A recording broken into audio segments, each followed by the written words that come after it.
What is up YouTube, and welcome to this Jupiter's Legacy video discussing George, aka the Sky Fox. There will be spoilers for the comics and season 1 of the Netflix show, and we even covered that in great detail on our channel if you wanted to check that out. If you've seen it, then arguably one of the most interesting characters is George the Sky Fox, not only for him being a smooth, cool cat, but also because his expulsion from the Union and betrayal is mentioned but not gone too much in depth, clearly being saved for season 2. We will be discussing his history in the comics and a whole lot of his story, which has been told here in the comics and even the prequel, Jupiter's Circle. Series 2 of Legacy, I imagine, will keep the flashbacks coming and have them combined with the modern day. Now, George was born into wealth and of the time was very much a socialite, much like those in The Great Gatsby, and man, that movie is stunning.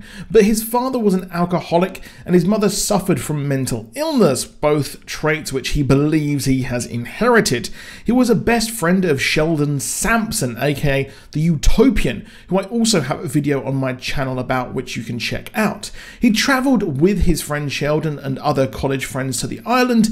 In the show, this is different as Sheldon had a vision of different people at a table, but George gained the power of flight, super strength, and can even survive in Earth's near orbit. He's also incredibly talented in creating weapons and vehicles and other tech needed to fight crime. It's no coincidence that his lair and suit looks a lot like Batman. He even designed the Supermax prison, as well as making a similar item to Blue Bolt's son. He even designed the Supermax prison, as well as making a similar item to the Blue Bolt's baton for his son Hutch in 1991, before he had a fight with the Union once more. Now, George is a noted Lothario who has slept with countless women, but eventually he started a relationship with a 26-year-old model named Sunny. Now, he had even at childhood had issues with Walt, the brother of Sheldon, and Walt constantly accused him of sniping at him, as his friction really continued right into their Union of Justice days, which they were both a part of founding. The pair constantly had different challenges and bets going on, such as fencing in their HQ, bets with the loser having to run naked in Central Park, and he even got some sidekicks to move Walt's apartment halfway across the world. This and his constant erratic activities caused friction with his girlfriend Sunny, who saw him as childish, and when he actually proposed to her, she declined, and she just decided that, well, he just wasn't adult enough for her, pushing her into the arms of Walt, his super rival, causing them to fight.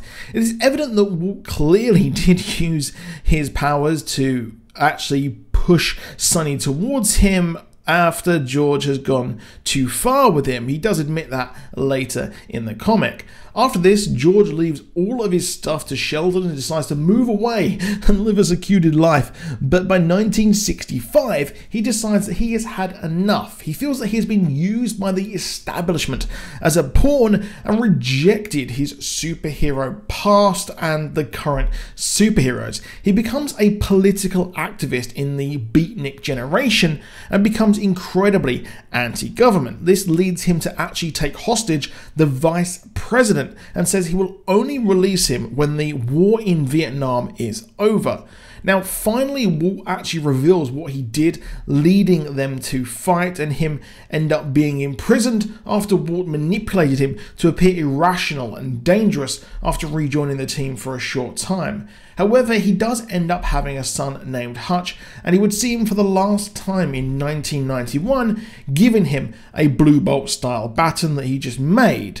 Now, by the time Jupiter's Legacy starts in 2013, he is seen as the greatest super villain of all time. Somewhat of a title which is a bit unjust when you think about it, considering that, well, he did have some problems with mental illness and alcoholism, leading Walt to absolutely destroy his life. Well, that was an early sign that Walt is not a nice guy. Now, Hutch eventually tracks down his father after Brandon, Sheldon's son, murders him and takes over America, as Hutch leads the resistance with his wife Chloe, who is of course the daughter of Sheldon and his sister to Brandon. He actually manages to find his father and get some sort of recompense or some justice as they talk, and George actually helps them plan an attack against Brandon and his fellow cronies, and he also seems to meet his grandson, which he absolutely actually has a really good connection with because they seem to be very, very similar, talented in the mind. But they go to attack only for George to be instantly killed by Walter in the attack, absolutely incinerated. A shock indeed, but he has redeemed himself in the eyes of his son, and at the end of the day, that's kind of all that matters as Hutch moves on, and Hutch and Chloe put the worlds to right, and he decides to take on the mantle of his father, Sky Fox.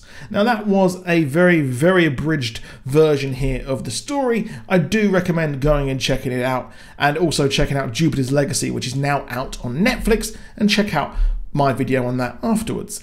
But that is it for this video. I'll see you soon. Have a great day. Do drop a like if you enjoyed the video. It helps us out enormously. And please do subscribe with notifications on if you want more from us. I'll see you soon, and goodbye.